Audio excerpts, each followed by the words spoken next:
فلسطینی عوام کی حمایت میں آواز بلند کریں۔ سابق وزیر خارجہ بلاول بھٹو زرداری بولے، عوام ہمیشہ فلسطینیوں کے ساتھ ہیں، فلسطینی عوام کے ساتھ اظہار یکجہتی اور جو ہو سکا ہم کرنے کے لیے تیار ہیں۔ فلسطینی مزاحمتی تحریک حماس کے اسرائیل پر حملے، عرب میڈیا کے مطابق ہلاک اسرائیلیوں کی تعداد 300 سے تجاوز کر گئی، 1590 حماس سے بدلہ لیں گے، فلسطینی غزہ کو خالی کر دیں۔ اسرائیلی وزیر اعظم بنیامین نیتن یاہو کی حماس کو تباہ کرنے کے لیے بھرپور طاقت استعمال کرنے کی دھمکی، کہا کہ حماس کے ٹھکانوں کو ملبے کا ڈھیر بنا دیں گے۔ اسرائیل میں جو ہوا وہ کبھی نہیں ہوا تھا، یہ اسرائیلیوں پر بہت مشکل دن گزرا، یقینی بنایا جائے گا کہ ایسا اب کبھی نہ ہو۔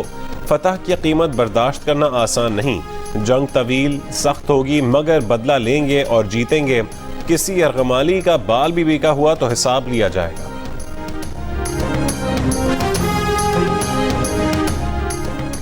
فلسطینی صدر محمود عباس کا نیتن یاہو کو جواب، کہا کہ فلسطینی عوام کو یہودی آباد کاریوں اور اسرائیلی قابض فوجیوں کی دہشت گردی کے خلاف اپنا دفاع کرنے کا حق حاصل ہے۔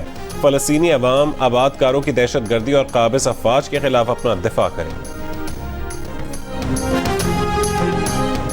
امریکی صدر جو بائیڈن کا اسرائیل کی مکمل حمایت کا اعلان، کہا کہ اس مشکل وقت میں امریکہ اسرائیل کے ساتھ کھڑا رہے گا، اسرائیل کا دفاع جاری رکھیں گے۔ اسرائیل کو فوجی، انٹیلیجنس اور سفارتی سطح کی معاونت سمیت جو مدد درکار ہوگی وہ فراہم کی جائے گی۔ اپنی ٹیم کو کہا ہے کہ مصر، ترکی، سعودی عرب سے مسلسل رابطے میں رہے۔ اردن، عمان، یورپی پارٹنرز اور فلسطینی اتھارٹی سے بھی رابطے کی ہدایت کی ہے۔ اسرائیل فلسطین کشیدگی پر اقوام متحدہ سلامتی کونسل کا اجلاس آج ہوگا۔ سیکرٹری جنرل اقوام متحدہ کی اسرائیل پر حماس کے حملوں کی مذمت کرتے ہیں، کہا کہ کشیدگی میں اضافہ روکنے کے لیے تمام سفارتی کوششیں بروئے کار لائی جائیں۔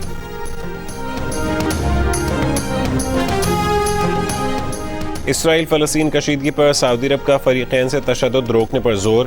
سعودی وزارت خارجہ نے کہا ہے کہ سعودی عرب نے پہلے ہی فلسطینیوں کے خلاف اشتعال انگیز کارروائیوں کی تباہ کن نتائج سے خبردار کر دیا تھا۔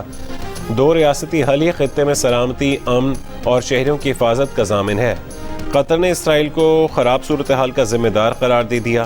عمان، بحرین اور مصر کا بین الاقوامی برادری سے کشیدگی ختم کروانے پر زور۔ کویت کی عالمی برادری سے فلسطینی عوام کے تحفظ کے لیے فوری اقدامات کی اپیل۔ متحدہ عرب امارات کا فریقین سے فوری جنگ بندی کا مطالبہ کرتے ہوئے کہا کہ اسرائیل اور فلسطین میں شہریوں کی حفاظت کی جائے۔ ترکی کی کشیدگی میں کمی کے لیے مدد کی پیشکش۔ ترک وزیر خارجہ کے قطر، سعودی عرب، مصر، ایران اور فلسطین سے رابطے۔ طالبان حکومت نے فلسطینی مزاحمت کو فلسطینیوں کا جائز حق قرار دے دیا۔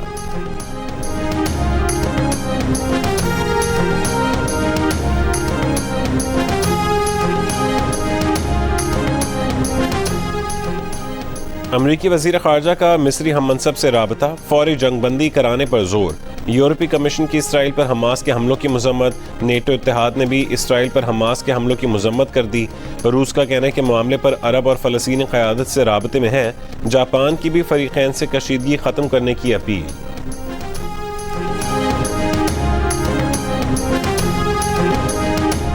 اسرائیل اور فلسطین کی صورتحال کی غزہ سے لائیو کوریج کرتی الجزیرہ کی خاتون رپورٹر یمنا سید جب صورتحال بتا رہی تھیں، اسی دوران ان کے عقب میں ایک بڑا دھماکہ ہوا اور دھواں اڑتا دکھائی دیا۔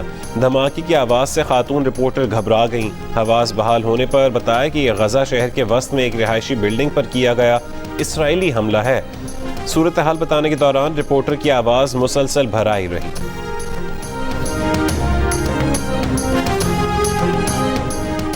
ایران نے اسرائیل پر حملوں کو فلسطینی عوام کی جانب سے دفاع کا حق اور فطری رد عمل قرار دے دیا۔ ترجمان ایرانی وزارت خارجہ ناصر قنانی نے کہا ہے کہ اسرائیلی مظالم پر عالمی برادری کی خاموشی اور بے عملی کے بعد فلسطین کے پاس مزاحمت کے سوا کوئی راستہ نہیں بچا۔ فلسطینیوں کی جانب سے اپنا دفاع عالمی قوانین کے مطابق ہے۔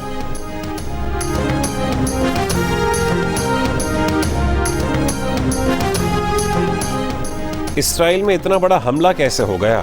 اسرائیلی انٹیلیجنس بری طرح ناکام کیسے ہو گئی؟ اسرائیلی میڈیا نے سوالات اٹھا دیے، کہا کہ اسرائیلی ریاست، فوج، انٹیلیجنس بری طرح ناکام رہی۔ صورتحال کے تمام تر ذمہ دار وزیر اعظم نیتن یاہو ہیں۔ جنگ ختم ہونے پر نیتن یاہو کو ہی ذمہ دار ٹھہرایا جائے گا۔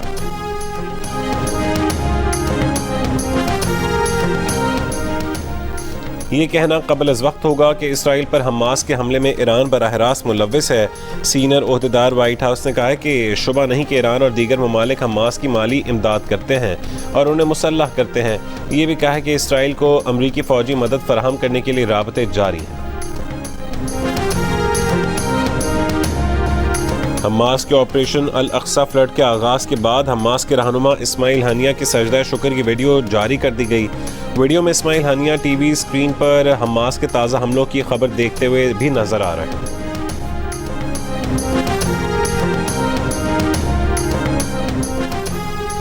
حماس کی کارروائیوں کے حق میں کویت میں شہریوں کی بڑی تعداد فلسطینی پرچم تھامے میدان میں نکل آئی۔ فلسطین کے حق میں نعرے، شہریوں نے مٹھائی بھی تقسیم کی۔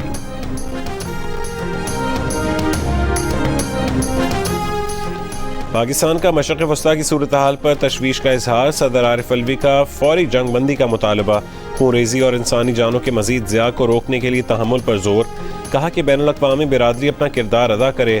نگراں وزیر اعظم انوار اللہ کاکڑ نے کہا ہے کہ مشرق وسطیٰ میں پائیدار امن دو ریاستی حل میں موجود ہے۔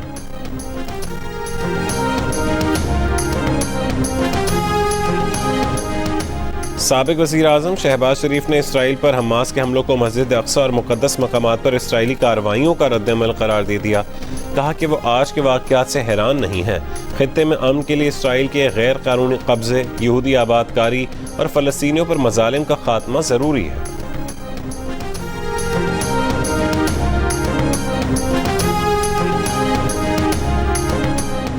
پیپلز پارٹی کی قیادت کا فلسطینی عوام سے مکمل اظہار یکجہتی کا اعلان۔ سابق صدر آصف علی زرداری نے کہا ہے کہ طویل عرصے سے فلسطینی عوام ظلم و بربریت کا سامنا کر رہے ہیں۔ عالمی منصف فلسطینی عوام کی حمایت میں آواز بلند کریں۔ سابق وزیر خارجہ بلاول بھٹو زرداری بولے، عوام ہمیشہ فلسطینیوں کے ساتھ ہیں، فلسطینی عوام کے ساتھ اظہار یکجہتی اور جو ہو سکا ہم کرنے کے لیے تیار ہیں۔